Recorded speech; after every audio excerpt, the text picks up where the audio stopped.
আজকে নয়নতারা গাছের দুটো গাছেই ফুল ফুটেছে, সেই ফুল দিয়েই আজ পুজো দেওয়া হলো। পুজো দেওয়াটা হয়ে গেছে, এবার চলে আসলাম জামা কাপড় মেলতে। আজকে মানে বাসি কাজ করতে যেয়ে দেখলাম ঘুম থেকে উঠেই না রোদ্দুর, তারপরে কলপাড়ে গিয়েছি থালা বাসন মাজছি, তার মধ্যে না বৃষ্টি চলে আসলো। তারপর পুরো মাথাটাও ভিজে গেছে, তা দুটো একটা জামা কাপড় ছিল সেগুলোও কাচা ধোয়া করে নিলাম। সকাল সকাল স্নানও হয়ে গেল, মাথায় জল পড়েছে, আবার গা ধোবো, থেকে স্নান করে নেওয়াই ভালো। গুড মর্নিং বন্ধুরা, কেমন আছো? আশা করি তোমরা ভালো আছো, সুস্থ আছো। আজকের আরও একটা নতুন দিন, নতুন ব্লগের দেবাশিসিনা চ্যানেলের থেকে তোমাদের সবাইকে স্বাগত জানাচ্ছি। আর সকালবেলা তো কাজ হয়ে গেছে, এখন রান্না করে যাব। ভাতটাও চাপিয়ে দিয়েছি, গুড়ি কচুরমুখী রান্না হবে। সেদিন নিয়েছিলাম, আগের ব্লগে অবশ্য দেখেছো, গুড়ি কচুরমুখী নিয়েছিলাম, সেই কচুরমুখী আজকে রান্না হবে। চলো, এই যে গুড়ি কচুরমুখী সিদ্ধ বসিয়ে দিয়েছি, এই যে। আর এইদিকটা ভাত হয়ে গিয়েছে, ফ্যান ঝরাবো। এদিকটায় ভাতটাও হয়ে গেছে, ভাতটা উপর দিয়ে দেবো। আর এদিকে দেখো না, গুড়ি গুড়ি আবার বৃষ্টি শুরু হচ্ছে। এই জামা কাপড় না মেলে আসলাম, তাহলে দেখো কি বলতে, তাহলে থাক, গুড়ি গুড়ি পড়ছে, পড়ুক, একটু দেখি থামে কিনা, বেশি একটা জোরে পড়ছে না তো। তাই দিকটা কচুরমুখিটাও সিদ্ধ হয়ে গেছে কচুরমুখিটা। তা এখন ছেলেও বাড়িতে চলে এসছে, ওকে কিছু খেতে দেবো। কচুরমুখিগুলো ভাজতে বসে গিয়েছি, এই কচুরমুখিগুলো এখন রান্না করব, সকালের মতনই করবো। আর এদিকে না আমার ছেলেকে ডাকছি, আর মানে দেখি জোরে বৃষ্টি চলে আসছে, এই জামা কাপড় মেলে দিয়ে আসলাম, জানো কি বলে, মানে দুবার মানে কাচার পরে মেলা হয়ে গেছে। আর ধরো কালকে জামা কাপড়ও ভেজা, সেগুলোও নেড়ে দিয়েছি। এখন যদি জোরে বৃষ্টি আসে, কেউ তার ছেলেকে ডাকছি, ছেলে ঘরের মধ্যে না শুনতে পাচ্ছে না। এদিকে জোরে বৃষ্টি চলে আসলো, কি করবো, আর উঠতেও পারছি না। এদিকে কচুরমুখিগুলো বাছছি, তাদেরকে কচুরমুখিগুলো ভাবলাম বেছে নিয়ে জামা কাপড়গুলো তুলবো, তার মধ্যেই বৃষ্টি চলে আসলো। এই রান্না করতে এসে বারবার মানে যাচ্ছি আর মানে আসছি, আর জামা কাপড়গুলো মেলছি আর তুলছি, এরকম জোরেই চলে আসলো। ছেলেও চলে এসছে, ছেলে পারবে না, বৃষ্টিতে ভিজে যাবে। তাই এদিকটা এ দেখো কীরকম বৃষ্টি শুরু হয়ে গেছে, দেখেছো তো। এদিকে জামা কাপড়গুলো তুলতে পারলাম না, কিছুটা তুললাম, আর একদম যেগুলো ভিজা সেগুলো তুললাম না, সেগুলো রয়েছে। থাক তাহলে, এগুলো পরে আবার একটু পরে একটু জল ধোয়া করে দেবো, তা নাহলে না বৃষ্টির জল পেলে, যেহেতু ছার্ফ দিয়ে কাঁচা, পরে না গন্ধ বেরোবে। কারেন্টটাও চলে গেছে। আর এই যে মাংস নিয়ে আসলাম ফ্রিজের থেকে বের করে, এটাকে এখন জলে ভিজিয়ে রাখবো, 1-1.5 ঘন্টা তো থাকবেই, যেহেতু ভিতরে বরফ হয়ে গেছে। চলো, এইদিকে বৃষ্টি হচ্ছে, কারেন্টটাও নেই। এখন চলো কচুরমুখিটা সকালের মতো রান্না করে নিই।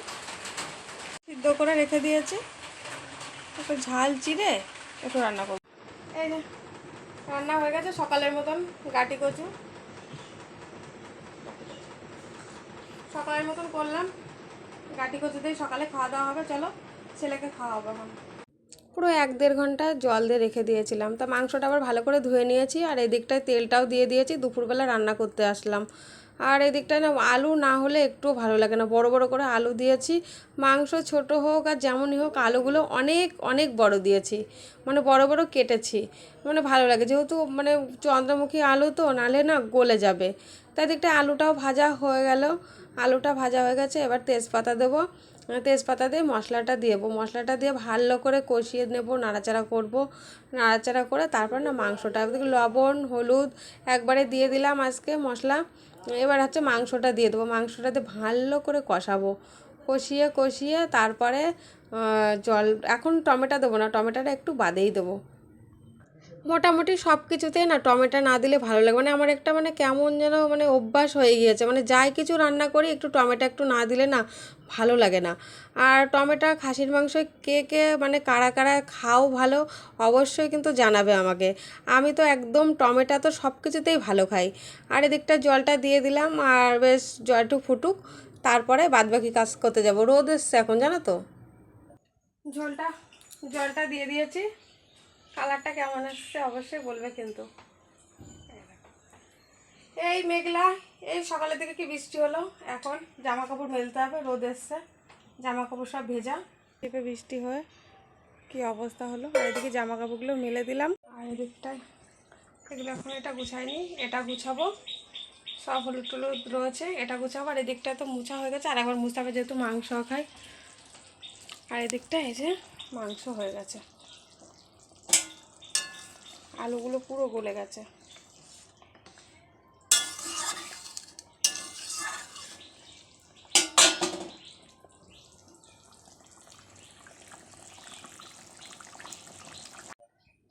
হয়ে গেছে রান্নাটা। এই যে কালারটা কেমন এসছে অবশ্যই কিন্তু জানাবে। রান্নাটা হয়ে গেছে। আজকে সকাল থেকে রান্না করতে যে একবার জামা কাপড় তুলছি মেলছি, এই বৃষ্টি এই রোদ্দুর, এখন রোদ।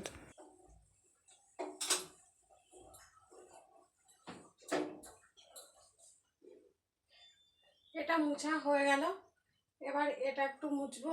আর একটা কড়াই আর দুটো, এই দুটো মাজলে আমার কাজ, রান্নাঘরের কাজ কমপ্লিট। রোদ আসছে আবার মেঘ হচ্ছে, এই মানে তখন সকালের দিকে এত বৃষ্টি হচ্ছে জামা কাপড়গুলো ভিজলো, তুলতে পারিনি, সেগুলো আবার ধুলাম আবার মেললাম, এই করেছি আজকে। রোদ হচ্ছে আবার বৃষ্টি হচ্ছে, চলো এগুলো মেজে নিই। রান্না হয়ে গেছে, ওইগুলো মুছামুছিও হয়ে গেছে। এই যে বাসনটা এখানে রেখে দিলাম, কড়াইটা মেজে, আর এদিকটা সব ওই যে হয়ে গেছে। আর এদিকটা গুছানো ছিল না, ওই যে ওটা গুছিয়ে নিয়েছি। বিছানাটা একটু একটু পরিষ্কার সাট করে নিলাম ঝাড়ঝুট দিয়ে। এবার ঘরটা ঝাড় দিয়ে নিচ্ছি।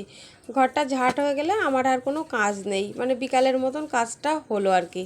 এই দিকটায় 4টের সময় ছেলে আসবে, আজকে একটু লেট হবে আসতে।